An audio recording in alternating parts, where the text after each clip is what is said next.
Bonsoir et soyez les bienvenus sur notre chaîne YouTube Dr Nobu TV. Que le Seigneur vous bénisse abondamment, quel que soit le lieu géographique où vous vous trouvez.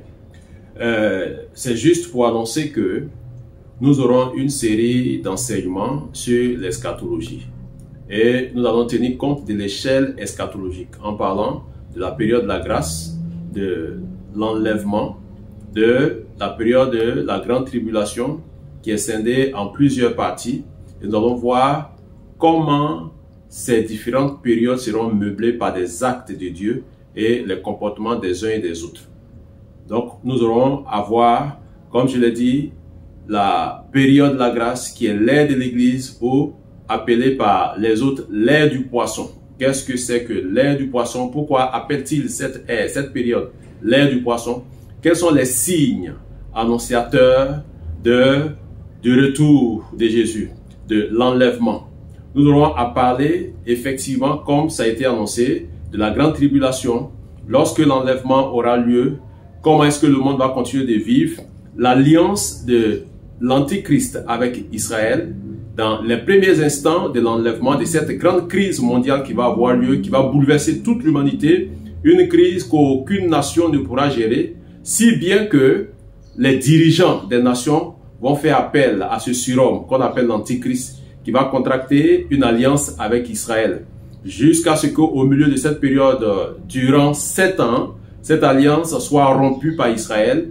Et cette rupture d'alliance va occasionner la colère de l'Antichrist qui va s'activer à persécuter ce peuple et faire souffrir l'humanité sur la terre. Jusqu'à ce que le jugement divin puisse être déclenché sur toute l'humanité en 21 points.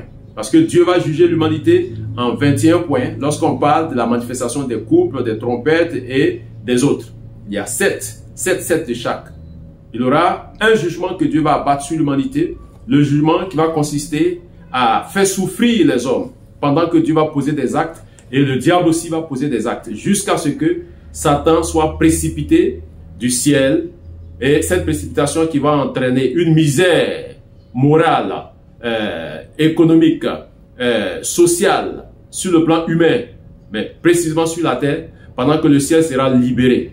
Comment est-ce que Israël va connaître le dernier combat, le plus décisif, le combat à partir duquel Israël va reconnaître le Messie, parce que jusque-là, Israël ne reconnaît pas que le Messie était venu, Israël ne reconnaît pas Jésus comme le Messie, et nous allons expliquer pourquoi.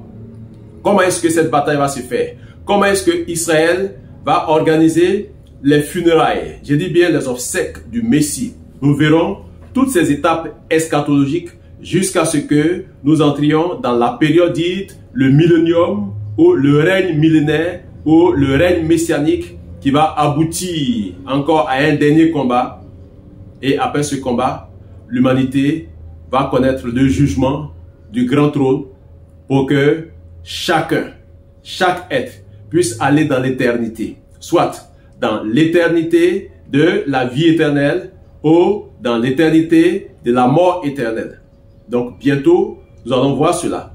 Voici pourquoi je vous encourage à vous abonner sur cette page YouTube en cliquant sur la cloche de notification et vous pouvez aussi partager pour que plusieurs puissent recevoir des informations, des connaissances par rapport à ce qui doit arriver aux nations.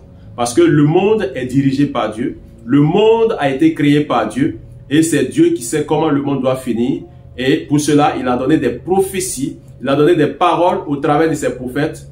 Et puisque les prophéties au sujet de la naissance de Jésus, de la vie de Jésus, de la souffrance de Jésus, de la mort de Jésus, de la résurrection de Jésus ont été réalisées à la lettre, en tant qu'enseignants, prédicateurs, en tant que croyants en Christ, nous croyons que les mêmes prophéties qui avaient été annoncées par les prophètes il y a plus de 800 ans, plus de 1000 ans, ces prophéties vont s'accomplir sur l'humanité.